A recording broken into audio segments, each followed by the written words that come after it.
Well, the Twitter sphere is abuzz this morning over the news that Steve Jobs announced he's taking medical leave from Apple. So, what's the value of a charismatic, iconic leader of a leading technology company? Well, the European markets responded by knocking Apple's market cap down by $30 billion today, knocking it down 10% off its high, afraid that Steve Jobs might not return as CEO. But I think they're making a couple of mistakes. I think people who are afraid for Apple's future may be worried unduly. Back when Jobs first left Apple back in the 80s and he left John Sculley in charge, Apple was a very different company.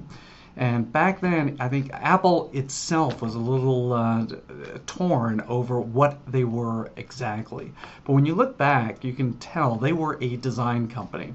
And John Sculley treated them as a technology company and as a product company.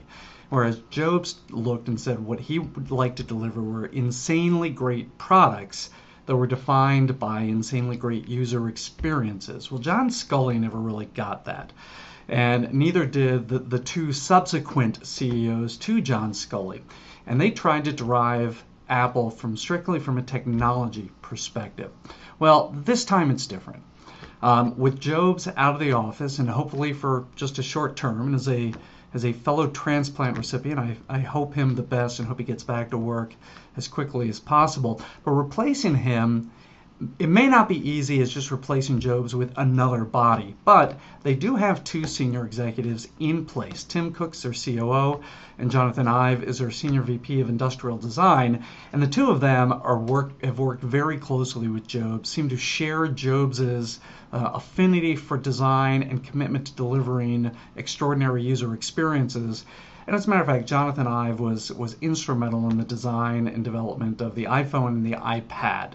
So even though Jobs may not be at the helm, Apple's not left in the lurch with no one guiding the ship. And one of the most important things that Steve Jobs did when he came back to Apple after his first kind of eviction was to pursue and develop an internal innovation culture that's as important as any Apple product was to develop. And because he realized that without the charismatic leader at the helm, the company still needed to have the values and processes and organization and structure in place that would enable it to succeed in the long run. And he took the kind of the cue from Walmart and Walt Disney that had, even when Walmart's president and CEO died, the company just kept going as if nothing had happened because all the processes that made Walmart successful were still in place. The value chain that they had built was as strong as it was from the day it was founded. So Walmart didn't lose a beat. And likewise, Walt Disney, although they didn't have the charismatic CEO that Michael Eisner ultimately became, they did have the processes in place to develop and build extraordinary family entertainment. So even though it took a while to get the right leader back at the helm, having the structure in place enabled Walmart and Walt Disney to survive.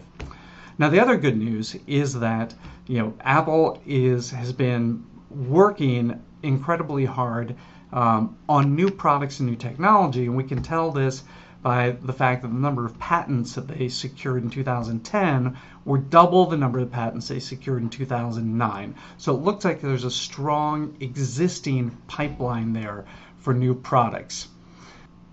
So with the product pipeline apparently firmly in place, and with the innovation processes, structure, and organizational DNA that focuses on innovation and performance discipline and disciplined experimentation to root out the best ideas and pursue only those that really have the potential of being insanely great in Steve Jobs' eyes, the company's going to do well with or without Steve Jobs.